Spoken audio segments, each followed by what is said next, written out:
All right, this is our advisor-based application here at NuView Trust. Page 1 here is more of a checklist. Step 1, how to open the account, which we're going to go through in a bit more detail, but still very helpful to refer back to. Step 2, how to fund your account or fund your client's accounts. Again, with this being an advisor-based application, it's very likely the advisor is the individual I'm speaking to right now. If not, of course, we implore you to refer to the help of your advisor to get some of this taken care of as well, if you are the end client that is listening in. Here on this first page as well is some contact information about where to get a hold of us, our processing office address here in Longwood, Florida, email address, so on and so forth. All right, moving on, page 1. Please disregard this first box up here with these little 3 check boxes. This is internal use only, so you can disregard. Moving on to section 1, personal information, pretty self-explanatory. Legal name, salutation, date of birth, social, legal address, mailing address if it's differs from the legal address. Primary phone number, please make sure you've got the primary phone number as well as the address and an email address. We want to make sure we can get a hold of you and you guys can get a hold of us. Marital status currently, your current / most recent occupation. Please be sure to complete this section as well, as it is very important, and title for that occupation. Moving on to section 2. Would you like to receive your quarterly statements online? Yes, no charge. You can get them through your portal, no problem. We upload them quarterly or through your client's portal. You as the advisor will also have portal access. We'll get to that a bit later. If the client prefers to have these paper statements sent to them in person through the mail, select this option here. It's $10 annual fee to get that taken care of. A new feature here at NuView is that we can now, if we are permitted to, text the end client. I know with advisor-based accounts and applications, the direct contact to the client without the advisor is not necessarily the route we take, but that option is here if you are okay with it and they're okay with it as well. Email or both, you'll see the options. Referred by, so if you are an advisor sending your clients here to NuView for whatever reason, transfers of assets or to invest into an alternative that we custody. We'd love to hear about how they got here to NuView. So in this case, it would be referred by advisor. And then, of course, either the advisor's name or their firm name, whatever it may be, whatever is most appropriate for that situation. Moving on, section 3, account type. So this is where we're electing what type of account to open up here at NuView for your client. Typically, this is going to be the exact same titling or type of account that they currently have at the current custodian. In the case of some individuals may have what's called a rollover IRA with the current custodian. That translates to traditional for us. Otherwise, traditional is your standard typical IRA. If they have a Roth at the current custodian, of course, Roth, SEP, simple. We also have your beneficiary / inherited IRAs. Please be sure to, if you are opening a beneficiary or inherited IRA, please be sure to also include a copy of the original IRA holder's death certificate, as well as the account type that you're opening as the inherited IRA. And we also have the option for a health savings account as well. Section 4, we have account funding. Typically for any advisor-based client coming to NuView, they're either transferring over their current IRA, whether it's cash or it's assets from the current custodian via a transfer contribution, or if it's their first time moving funds out of an old employer plan, it would be either a rollover contribution, which is when funds have been sent directly to the old plan participant, then they need to then roll into an IRA, or a direct rollover, which is when the funds are coming directly from the old employer-sponsored plan.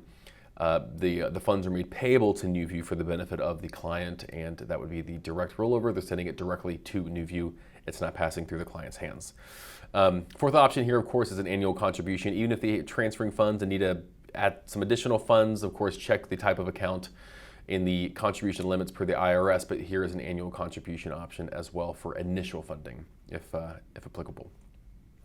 Last section on this page, section 5, interested party designation. So if you are an advisor or coming from a broker-dealer or some kind of RIA firm, and you are planning to be an active role or an active participant in the day-to-day, in the transaction updates, or essentially if you are planning on contacting myself or my team regarding account information that is not your account, please be sure you are listed on the account as an interested party.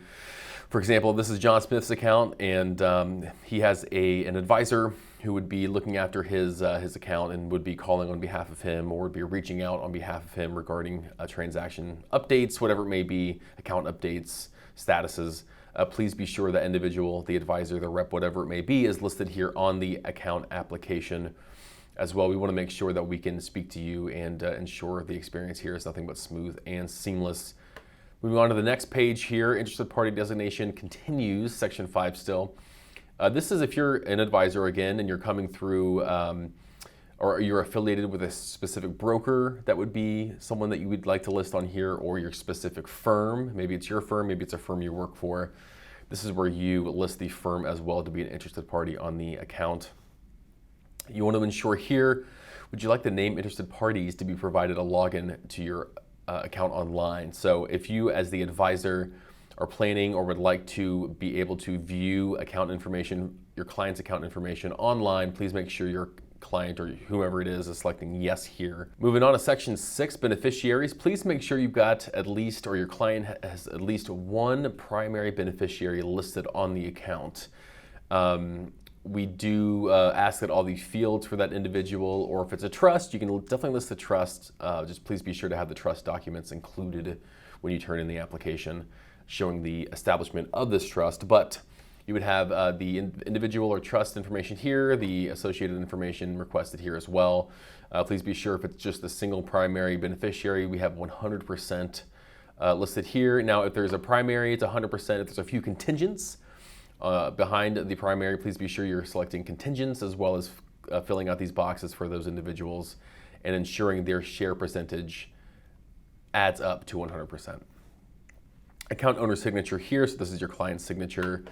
Spousal consent, if the client is listing someone other than their spouse as the primary beneficiary of the account, please be sure you're obtaining the spouse's signature as well. Now, there are a few exceptions to this rule. Please be sure to take a look here at the fine print and make sure it applies to you or your client. All right, now we're moving on to the advisor-based fee schedule. This is our discounted annual account fee of $119 charged upon the account opening and annually thereafter. The asset holding fee, again charged annually, is $50 per asset with a maximum of $250 a year, meaning if you and or your client are holding more than 5 investments within the account, the most they'll ever pay annual asset holding fees is $250. Moving on, miscellaneous fees is the account establishment of $50, and then you have your other miscellaneous fees, overnight mail, paper statements, wire fees, returned items. What you don't see here are any transaction fees. That is because we have completely baked any transaction fee into our asset holding fee. So any purchases, sales, re-registrations, asset exchanges, whatever it may be, there is no fee for any of those. It is all entailed within the asset holding fee of $50 per asset. Moving on to funding this account. So how do we get funds or assets into the account? So if the funds or assets are currently in a pre-established or currently existing IRA at a different custodian, the client's going to use a transfer form. This first form here, section 1, personal information, pretty straightforward. NuView account number. If this is the first time the client's opening an account here at NuView, this is the first time they're ever sending funds or assets over to a new account. They can leave this blank as we will fill it in for them. Otherwise, pretty straightforward with the requested information. Section 2, current custodian / trustee. So they're moving over from another custodian. The cash is sitting somewhere else. The assets are sitting somewhere else. What is that? Who is that other custodian? Who's currently holding the investments or the assets? Their name goes here. The account number associated with the client's account at that custodian goes here. Transfer department address, city, state, zip, phone number of that department. Is this client's account inherited? Were they listed as the beneficiary on a previous account and now they're opening an inherited account as the beneficiary of the previous account? Yes or no? And then the type of account they're moving funds or assets from. So if they have a Roth over at the current custodian and they're moving it into their Roth here at NuView, we want to make sure they're selecting Roth here as the current type of account who's currently holding funds or assets. Moving on to section 3, transfer details. So 2 options here. Option 1, if the client is moving cash, only cash from the current IRA to their NuView IRA, option 1 is their choice.